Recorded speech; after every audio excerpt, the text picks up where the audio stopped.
This is WWE superstar Drew McIntyre, and you're listening to the WWE Podcast. The champ is the one that everybody wants, me. Becky Lynch is going to WrestleMania. Claymore! Austin 316 says I just whipped your ass. This is my idol. You're going to acknowledge me.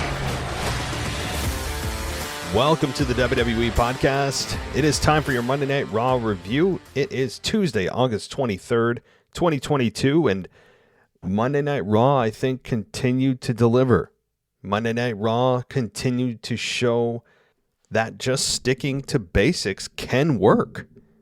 And we saw that. And we also saw, of course, another return in Johnny Gargano, Johnny Wrestling, back to WWE after an 8-month or 9-month hiatus, as he was let go, and he's back. And the show continues on, and it feel fresh? My God. Kevin Owens being prominently positioned where you could see him challenging for a world championship soon. Johnny Gargano alluded to it as well. Theory has the briefcase, right? What Triple H, I think, is doing, and it's not a secret, but I think it's worth remembering and emphasizing, is that he is clearly taking an aggressive approach to building the next generation of stars, where Vince McMahon often led or rather leaned on the stars of yesteryear, and it felt like the same three guys cycling in and out of the main event. Triple H immediately has made an impact by just inserting talent that he felt were wrongly let go this past year. And so far, they have worked out well. Now, we all need to just kind of look at this with some perspective, right? We need to look at this with some perspective because it's only a month into Triple H's reign as head of creative, and he can't bring back people every week, he can't. But right now, the feeling of the product, like how it actually feels as a fan to watch the show, is something I haven't felt in quite some time, where you do feel like somebody that you don't expect could come out. It's a great feeling to have that back. Where under Vince McMahon the last several years or more, it's just been kind of more of the same. Everyone cuts the same kind of promo. Everyone wrestles the same. And under Triple H, right now, I think we're going to see this pattern continue. No doubt about it. This is going to continue. And again, he can't bring people in every week, but it seems as if he has a solid vision as to what professional wrestling should be. Bringing in young guys to work with the old guys. And when I say old, I mean at least established. They don't have to be actually old, but just creating and focusing on creating that next generation of stars. That's the wheel that keeps turning. If you only focus on the stars that you have already established, or the stars of yesteryear, in just to create a nostalgic moment or spike a rating very briefly, that's short-sighted. That's not seeing the forest through the trees. And I think Triple H has taken a nice macro view of the product and said, okay, we can't implement massive sweeping changes. It's not feasible. It's not smart to do it that way. So let's start with what I want this to end up being. And how do we get there in small steps? That seems to be the way Triple H is going. Now, again, he's aggressively bringing people back. But from a production standpoint, he's done some nice tweaks, but it hasn't been a total overhaul. So Triple H right now is seemingly focusing on talent he wants to bring back. Specifically talent that he feels can be main event, not just mid-card. Johnny Gargano, Dexter Lumis, Karrion Kross, Io Sky, Dakota Kai. It's amazing. And the list continues every week. So this is so far really good. Now let's let's dive into the actual nitty-gritty of Monday Night Raw, because there's not a ton of negativity to really vent here. I know that it's fun sometimes to vent about things, and I will find something, I'm sure. But when we talk about Monday Night Raw, let's talk about, I want to talk about Edge first. Edge, I know this closed the show, but Edge and Damian Priest in the main event. The matchup was, I think, fine to good. It was good. You know, I guess our definitions over the years have really evolved into what we look at as a good match or great match. And as wrestling evolves, our standards for what we view quality wrestling matches as also continues to change. But I think Edge and Damian Priest put on a good match. Subjective, but I think they did. And the real hook here wasn't even Edge winning. You know, because him winning doesn't shock anybody. But I actually thought we'd see Dominic in some form or fashion come in here. Now, I still believe that when we get to Cardiff, Wales, that's when we'll see likely the big turn from Dominic. Because if they're going to have it happen, you're going to want it on a big stage with as many eyeballs on it as possible, where we have Dominic turn on everybody and join the Judgment Day. That to me is probably where they're going and saving Dominic for. But Rhea Ripley shows up after he wins and hits Edge south of the border. We had them try, Damian Priest and Finn Balor, try to set him up for a concerto. That's where Beth Phoenix came in and scared them all off with a steel chair. That was okay for me. Again, it's the male on female violence that's banned, but female on male is totally acceptable. That thing is getting very old. I've beat that drum seemingly on an island by myself for quite some time. It's funny. I spend sometimes 15 minutes or more just on that single topic, and nobody wants to engage with me on it.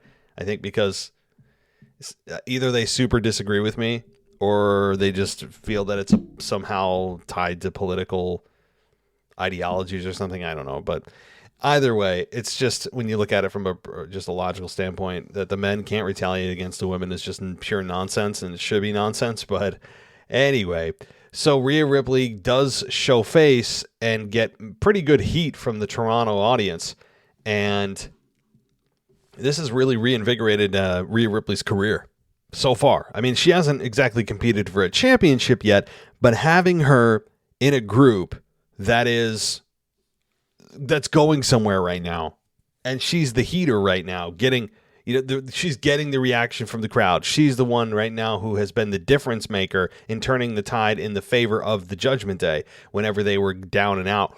So this is going to be a lot of fun, and I don't know where this leads at Clash at the Castle, other than to say Dominic, I believe, will turn heel at Clash at the Castle. So we'll have a full preview and prediction show next week, of course, before the show actually airs on September 3rd.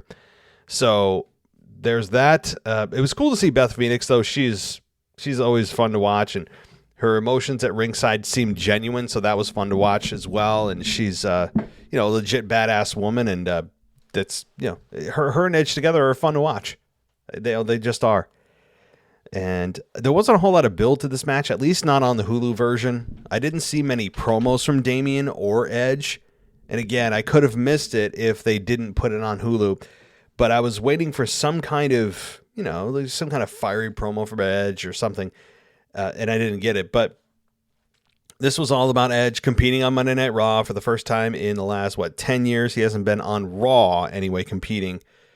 And now we get him versus Damian, and it seems as if Edge may be winding down his career. At least that's what I'm hearing. I don't know how much truth there is to that. And maybe he hangs it up at WrestleMania 39. If I were him, I'd want to go out on top on my terms, and I think WrestleMania 39 may be a good place in LA to do it. So we'll see, but it seems as if slowly but surely we're having Edge kind of check things off his box What I mean by that is when you look, okay, he comes back. He's entered into the Rumble in 2020. He gets one of the biggest reactions you've ever heard upon a return, and ends up going to WrestleMania, facing Roman and Brian Danielson in a triple threat for that Universal Championship at the time. He doesn't actually win it, but he actually ends up in a program with Randy to begin. I should have said that. Randy Orton and him have one of the best possible feuds you could have, and it's one of the crimes that somehow should be prosecuted is that you have Randy Orton and Edge, who killed it. Randy went on the best heel run of his career and was in front of nobody. So COVID stole that from us. But then he ends up teaming with his wife for a tag team match. Then he turns heel in one of the more short-lived, sadly missed opportunity of being a heel that we all know he can do, but for some reason I hope they didn't look at the schedule and said, "Hey, we're going to be in Toronto. We don't want you to get cheered if, the design is to get you booed." I hope they aren't that short-sighted. I don't think they are, that just because they saw Toronto coming up on the schedule, they said, "Oh, we can't have you be a heel there." But it didn't hurt the case. So Edge right now, beyond that, he turned heel. He went back with his wife, and now they're just kind of like, well, what haven't you done? What have you not done yet other than capture a world championship? So I think Edge is looking at his list, his bucket list that he created, and he's saying, what haven't I done? And I think that that's how he's looking at it, and maybe he can wind down his career on his terms as he's always wanted to. And I hope he does. Edge is by far and away one of the best wrestlers as a whole. Best promo, one of the best promos I've ever heard. In the ring, he doesn't have to flip-flop, fly, do 450 splashes and suicide dives to get your attention. He's a throwback, and I mean that in a positive way, where he knows how to get emotion out of you and keep the crowd interested without having to do all of those just unnecessarily high-risk maneuvers to get a pop from the crowd. Edge just gets it, man. And I really hope that at least he gets maybe one title run before he calls it quits, but I don't see how that's in the cards. Really, I don't. It's very difficult at this point because Roman's champion. There's a lot of other people who feel, who probably need it more than just to fulfill Edge's quest that he's on to check off some boxes on his retirement comeback. So, speaking of retirement, though, Trish Stratus had an interesting night, very interesting night, where she came out and just the audience, and then Bayley quickly interrupts. But we never knew what Trish was about to say, and I think that's the point. I mean, you would imagine that her point was to say, I want that women's championship, maybe. But Bianca's a babyface, so babyface Bianca versus babyface Trish doesn't exactly work. It has to be Bayley, even though she's not champion. But we didn't even get a confirmation of that match happening, which is okay. I think it set the stage for something maybe down the line between Bayley and Bianca Belair. I mean, there's something there that they're going to build to, and they should. Bianca Belair again and Bayley is going to happen. Bayley and Trish may happen. Or it may not, but we still don't know what Trish was out there to say. And I think that's the point. And it keeps you guessing. Or maybe she didn't really have anything she was going to say, and they just wanted to wrap up the segment to keep fans from thinking about, or purposefully to have fans think about, oh my God, could Trish actually be announcing she's making a comeback? And hey, Trish looks great. Was she in her mid-40s? She looks awesome. She would fool me as a current star right now. So she right now was on fire in terms of her look. She felt more comfortable on the mic this time around rather than the last couple of times, especially when Lita was there and they're supposed to be best buds and they're teaming up. All that. This was definitely by far and away the most comfortable I've seen Trish on the microphone since she started randomly coming back a couple of years ago. All right. So let's continue on here with Monday Night Raw and let's see here. Let's talk about Johnny Wrestling. Johnny Wrestling returns to WWE, and his music hit. He walked to the ring. He had a promo about how he nearly decided to retire after leaving as one of NXT's biggest stars, but realized that he had big dreams, including winning WWE titles, competing at WrestleMania, and for whatever reason, it feels like, I don't know.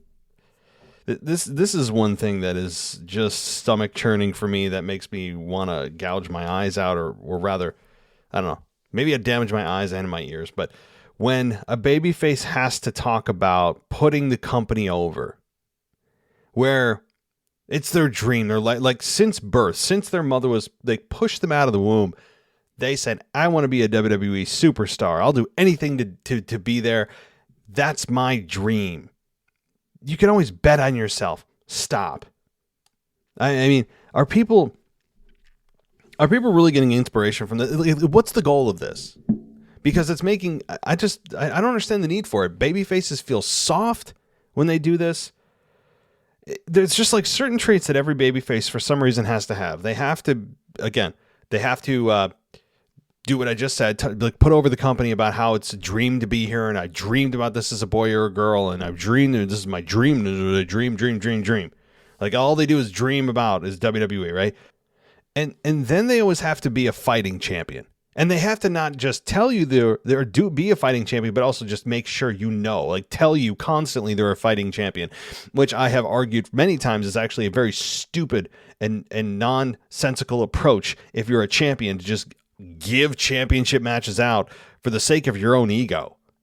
I mean, that's really what it comes down to. So giving championship matches away is actually, and being this quote fighting champion is actually a very foolhardy thing to do if you're a champion, especially a new champion. But those are just some of the declarations that all baby faces that WWE views as potential main event stars has to recite. And I'm not a fan. I don't know. I like a little edge to my babyface. I don't like this kind of pie in the sky type of soft, family friendly babyface. But WWE still is on that. But I'm getting off track. So let's see what happened else with Johnny Wrestling here. We got Theory interrupting and trying to get the band back together with his former teammate, but Gargano hit him with a beautiful super kick, and then he celebrated with himself. And Triple H definitely had a hand in this. There's no doubt about it. And I'm loving what I'm seeing so far, because even if you didn't watch Johnny Wrestling, you didn't watch Dexter Lumis, we'll talk about him, you didn't watch Karrion Kross, you didn't watch Hit Row, even if all these people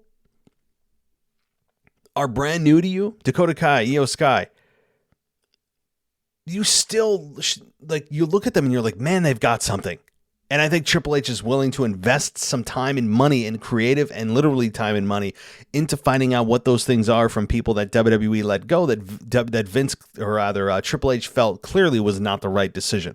You see, every move you see right now, I believe, is still a bit reactionary, maybe for the sake of being reactionary to get that monkey off the back of him, that, he's got to be like Vince. He's got to be like Vince. It's big shoes to fill. And Triple H keeps saying there are big shoes to fill. And I'm thinking to myself, yeah, shoes that we don't want you to fill.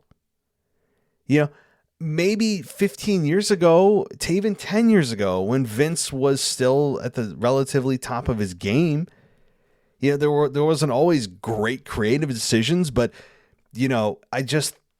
I don't know. I think that right now Triple H is trying to make good with the fans and give us a direction of where we're going. But anyway, all right.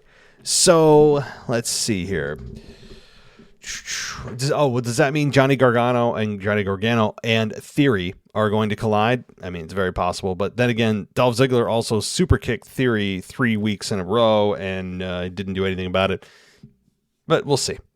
Let's go to the next piece here. Riddle and Seth brawled to open Monday Night Raw, so that was a thing. And it was just a different way to open Raw, and I respect that. It doesn't always have to go from pyro to 20-minute promo to setting up the main event. I mean, that's been the tried and true formula, and it has worked generally pretty well. I understand why they go back to the well on that format, but it's nice to see Raw open in a way that felt different with just a brawl going on, and also the little touch of having the camera not perfectly right there. To have them have to run up partially up the ramp, to go through the curtain to see what's going on. Those are the things that make the difference for me.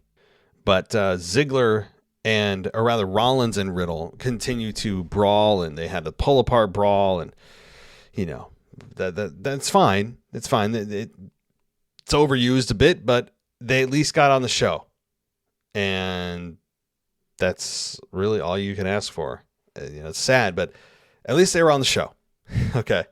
So then we got the semifinals, or i.e. round 2 of the women's tag team title tournament. And that saw Io Sky and Dakota Kai take on Alexa Bliss and Asuka to advance in the women's tag team championship tournament. And Io Sky and Dakota Kai win. And they won just clean. And that surprised me, but I liked it, because if you're going to you're trying to get somebody over, you can't do the always underhanded tactics to win. Once in a while, having the heel win, and win definitively, and win in a way that doesn't undermine their credibility because they have to have somebody help them, is a good thing. It's a good thing. So we had Io Sky here and Dakota Kai win, as they should have. The end came when Sky rolled up Asuka after Asuka forced Dakota Kai to tap, but she didn't realize that Sky was actually the legal participant, not Dakota Kai.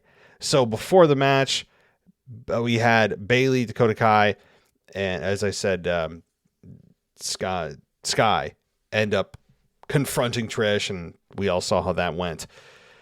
Okay, then we get Finn Balor defeating Dolph Ziggler via pinfall after a coup de grace. Ziggler had the match in hand, but Rhea Ripley jumped on the ring apron and hit Ziggler with a cheap shot, setting up Finn Balor for the victory. And that's cool with me. I mean, Ziggler is not doing much of anything lately other than just some random TV time here and there, and just somehow there's some reason, unexplainably, having a bit of a issue with Theory that went away. But now he's on to Finn Balor.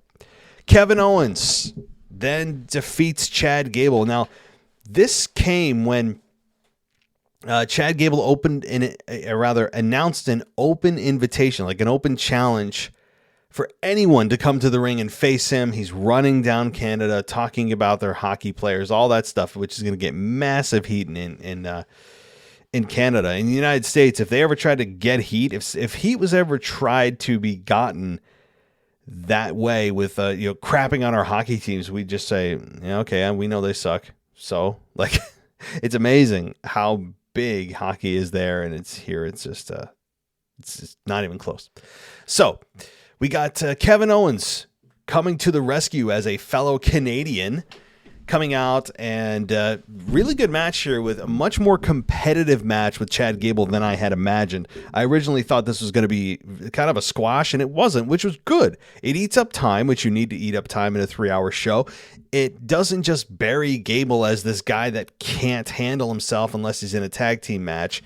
And I've really enjoyed his gimmick, Chad Gable's gimmick, since he got together with Otis. The way that he says "shoosh" and all that, he's got a "shoosh" T-shirt. It's just right now, I'm just surprised that this match was so competitive. Not that Kevin Owens had really, in my mind, an opportunity to lose this, but it still was. It still was really fun to see, and the crowd loved Kevin Owens here. I mean, they exploded for Kevin Owens, and as they should. He ends up beating Chad Gable with a pop-up powerbomb. When's the last time he beat anybody with that move? But more power to him. So that's good. And Kevin Owens hit a stunner on Otis.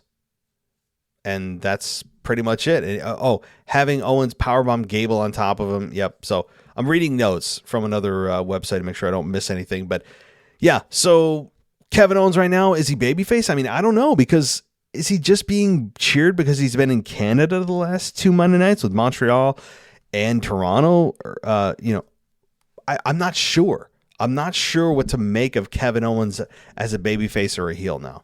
Bayley had a match with Aaliyah, and semi-competitive, but generally it was a Bayley squash of Aaliyah after hitting a Rose Plant, and Bayley should be winning right now. She should be. She just came back. She's got a group she just started. Bayley has to win.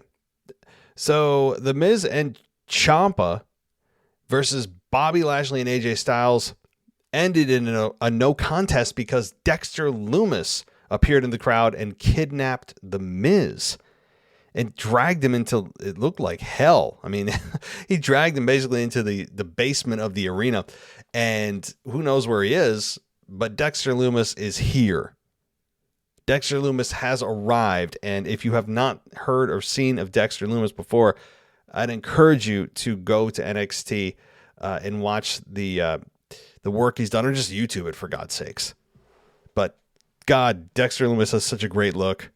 The look he has it's so just cold and empty, but also you could see money being made with him. I mean, I have no issues with any of this, and I don't know if AJ Styles is going to eventually get involved. And it seemed like Dexter Lumis was targeting AJ Styles, but then this past week we had The Miz get kidnapped. So I don't know. I don't know what's happening right now. But let's see. Does that really wrap up Monday Night Raw? I feel like I'm missing something, guys. There's no way this is the end of it. But I haven't really talked about the Johnny Wrestling promo. It was so genuine. I mean, it made you feel something. It made you feel like this isn't scripted. This isn't supposed to. This is not something he rehearsed backstage right before he came out. And I know that I'm not a fan of the squishy, ushy stuff, but he made it feel real, and he made it feel fun, and he made it feel like he was just talking to his friends. And Johnny Gargano is clearly Gargano or whatever, has clearly been in this position before. He feels comfortable. He knows himself. He's confident, and that's so key. Because if you don't believe what you're saying, I'm not gonna. And it was fun. But I feel like this is too fast, guys. I don't know what's going on here. I probably am missing some massive segment of Raw or whatever. But this was good. And again, the main event with Edge and Beth Phoenix getting involved with Damian and all that. There has to be a big, big turn coming at Clash at the Castle. Because otherwise, where the hell's Dom, right? We're not getting any medical updates on Dominic Mysterio. Not that I'm asking for one, but it's weird that we're not getting them anyway. So, what else is going on? Let me check the news, guys. I wonder if sometimes there's like big news items that happen as I'm recording. The women's tag team title tournament, boy, they can't catch a break with that one bracket, huh? They have to go back to a second chance tag team match on Friday night. So I'm not against it, but they seem to have some kind of curse or hex on that one bracket in the tournament. Okay, so I had somebody ask me, do I think that Sasha is going to return? I think there's a much better chance of that now that Triple H is in charge. Would I have said that freaking 2 months ago with Vince still in charge? No. Let's see here. Backstage news. I'm looking through just some of the credible websites, and let's see. Apparently the ratings this week were steady, even after Edge returned to his hometown, and that pretty much does it. I hate to end so early, guys, but tomorrow I'll be back with, I don't know about the mailbag. I'm actually busy all day. I'm going to be busy all day with work, and actually like a little, we're going out. My family and I are going out tomorrow, so it may be a little bit of a tough a tough get for me to do the mailbag tomorrow, but I'm going to try it. If not, I will be home half day on Thursday, so I'm going to try to get the mailbag done tomorrow, but more than likely the mailbag will be done on Thursday. So please consider sending us questions to mailbag@wwepodcast.com, or of course, you can call us. The number is in the description notes of each episode. So if you guys want to participate in the mailbag, you can do that. But otherwise, that pretty much wraps up Monday Night Raw, everybody. Thank you so much for listening. I'll talk to you next time.